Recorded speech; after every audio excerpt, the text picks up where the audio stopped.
안녕하세요 여러분, 도케뮤식입니다. S&P 500과 나스닥은 어제 특별한 움직임이 없이 횡보로 마감을 해주었는데요. 엔비디아가 4.14% 상승을 하면서 증시를 최대한 방어해 주었고, 그 외 종목들은 사실 거의 다 좋지 않은 움직임을 보여주었습니다.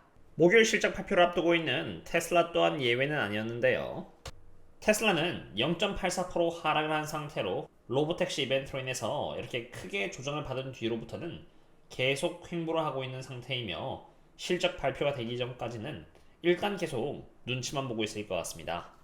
우선 테슬라에게 있어서 알아둬야 하는 부분은 로보택시에서 제대로 된 디테일 부재로 인해서 실망감을 주었고, 그로 인해 약 9% 정도 조정을 받아서 이렇게 큰 갭이 잡혀 있다는 것인데요. 지금 시장은 테슬라 실적에 더해서 로보텍스 데이 때 부족했던 설명이 어닝콜에서 추가될 것이라고 기대를 하고 있는 상태입니다. 어제인 10월 21일 모얏 부시의 댄 이브스는 테슬라를 상으로 $300의 목표가를 유지하였는데요. 댄 이브스에 의하면 로보텍스 데이 때 자율주행과 AI 관련 전략에 대한 설명이 부족했지만, 목요일 아침 어닝콜 때 풀 셀프 드라이빙이나 사이버 캡의 전략들이 이야기되면서 부족했던 기대감을 채워줄 것이라고 한 것입니다. 테슬라는 2024년엔 목표로 180대 출고량을 세웠는데, 이 목표를 달성할 수 있을 것이라고도 보고 있고요. 그와 동시에 2025년에는 약 200만 대 이상의 출고량을 달성할 수 있을 것이다라고 바라봤으며, 전기자동차에 대한 수요와 마진율이 애널리스트들이 집중해서 바라보고자 하는 부분이 될 것이다라고도 댄 이브스는 전했습니다.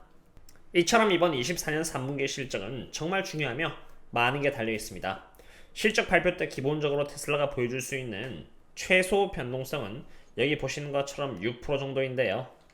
실적이 잘 나오고 로보텍스 데이 때 부족했던 설명이 어느 정도 보충이 된다면 6% 상승하면서 여기 갭에 진입하게 되고요. 여기 갭은 매물대가 없는 곳이기 때문에 쉽게 완전히 채워지면서 233달러를 훌쩍 넘어 다시 이렇게 260달러를 향해 갈 수 있게 됩니다.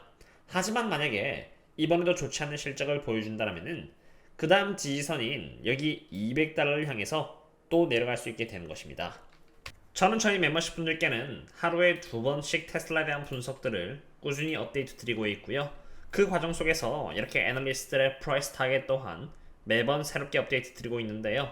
아까 보여드린 기사에서 댄 이브스가 300달러의 프라이스 타겟을 고수하면서 좋게 보고 있지만, 댄 이브스와 반대로 여기 버널스타인과 BNP 파리바스는 각각 120달러와 103달러의 프라이스 타겟을 고수할 정도로 테슬라에 대해서는 비관적으로 보고 있는 기관들 또한 충분히 있습니다.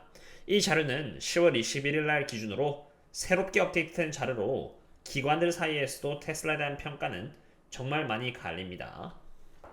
어떤 결과가 나올지 저도 모르며 이것은 그냥 제 생각이고 항상 그렇다는 것은 아닙니다만, 당연히 좋은 실적이 나오면은 좋은 주가 흐름을 보여주는 것은 당연한 것인데, 실적 발표 전 주가의 움직임이 대체적으로 어떠한지에 따라서 실적 발표 이후 테슬라가 보여주는 주가 흐름 또한 어느 정도는 달려있는 것으로 보여집니다.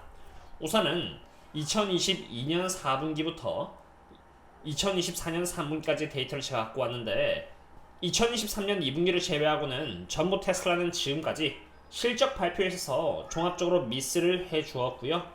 연속 4번에 걸쳐서 이렇게 미스를 했으며, 이제는 5번째로 미스를 해주냐 마냐를 앞두고 있는 상태입니다. 여기 이쪽이 테슬라가 어닝 발표하기 전 약 1, 2주일 정도의 테슬라의 주가 흐름이고요.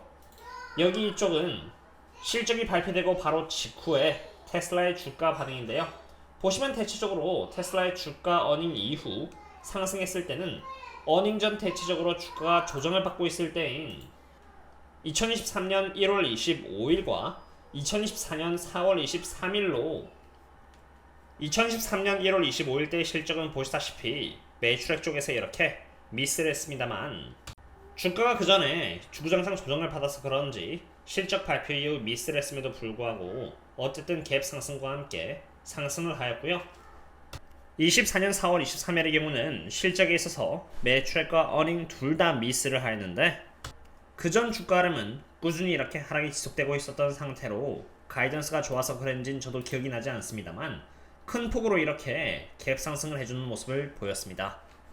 저 또한 이것이 우연인지 아닌지는 모르겠지만 일반적으로 테슬라 어닝 발표가 되기 전에 주가가 조정을 받는 모습을 보였다라면은 테슬라 실적 발표 이후에 상승하는 모습을 보여주었고요. 어닝 발표가 되기 전에 주가가 1, 2주 전 대비해서 상승하는 모습을 보였을 경우 하락하는 모습을 보였기 때문에 이러한 상관관계 또한 참고할 필요가 있다고 생각이 됩니다. 그런 시점에서 바라봤을 때 테슬라의 주가는 테슬라 로보택시 데이 때문이라도 일단 하락한 상태인데요. 웨드부시 애널리스트 댄 이브스가 말한 것처럼 실적에 있어서 괜찮은 흐름을 보여주고 24년 안에 180만 대의 출고량 목표를 달성하고 25년에는 200만 대 이상의 출고가 가능함으로써 전기차의 수요가 살아날 수 있으며 로보택시 데이 때 부족했던 부분들을 어닝콜에서 잘 메꿔서 설명해 준다면은 주가는 다시 이렇게 랠리를 이어나갈 수 있지 않을까 생각해 봅니다. 지금까지 테슬라에 대한 분석을 했는데요. 사실 엔비디아를 제외하고는 이렇게 증시가 안 좋은 움직임을 보여준 데에는 폭등해버린 국채금리의 영향이 컸습니다. 10년 국채금리의 모습을 보시면은 무려 2.72%나 어제 상승하면서 4.2%를 갱신하게 되었고 이로써 여기 121선을 이렇게 넘어버렸습니다. 우선 10년 국채금리가 이렇게 강력한 움직임을 보여준다는 것은 미국의 경제가 약한 것이 아니라 강한 나머지 경기 침체는 멀어지고 있고 연준은 데이터 디펜던트한 모습을 보여줄 것이기 때문에 금리 인하는 멈추고 동결시키거나 혹은 심하면은 금리 인상의 가능성을 의미할 수도 있게 된 것입니다. 그러한 과정 속에서 10년 국채금리의 상승은 소프트닝이 아니라 타이트닝이라고 보셔야 되고요. 달러 또한 지금 마찬가지로 이렇게 굉장히 강해진 나머지 제가 바라보고 있는 지표인 CDX High Credit Index는 점점 이렇게 브레이크아웃을 하기 직전인 상태에 직면해 있습니다. 여기 잘 보시면은 S&P 500과 CDX High Credit Index는 서로 반대 상관관계를 갖고 있는데요.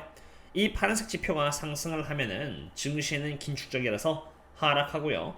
반대로 이렇게 하락을 하면은 증시 측면에서는 완화적임을 의미하는 지표로 상승을 의미하는데 여기 이렇게 하락 트렌드가 이렇게 깨지고 상승으로 이어진다면은 증시 측면에서는 조정이 찾아올 수 있음을 의미하게 되는 것입니다. 그렇기 때문에 일단 매크로 측면에서 봤을 때 조심해야 한다고 생각이 되고요. 채권 시장 측에서 이렇게 국채금리가 상승하는 모습을 보이는 데에는 연준을 믿지 않는다는 전제가 깔린 움직임으로 채권 측은 인플레이션이 다시 재점화되는 데 베팅을 하고 있는 듯 해보입니다. 우선 제가 CPI를 선행 분석하는 데 참고하는 지표는 인플레이션 스왑 커브로 제 데이터에 의하면은 11월 달에 발표될 헤드라인 CPI는 이렇게 2.6%를 갱신할 가능성이 높아 보입니다. 이번 달에 2.4%를 갱신하면서 국채금리가 폭등했는데 다음 달에 발표될 CPI 또한 2.6%가 지금 예상되고 있고 그 다음 달인 12월에는 심지어 2.7%가 예측되고 있는 상태로 사실 CPI가 연준이 바란 대로 낮아질 것처럼 보이지는 않는 것입니다.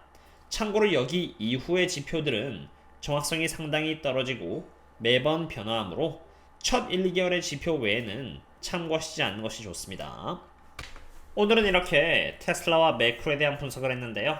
저희 멤버십분들 상으로는 매크로와 원유 펀더멘탈, 테슬라 그리고 그 외 저평가 종목들을 정말 많이 다루고 있는 만큼 꾸준히 팔로우업 하고 싶으시다면 고정 댓글을 참고하시면 좋을 것 같고요. 그럼 다음에 찾아뵙도록 하겠습니다. 그럼 다음에 또 만나요. See you later.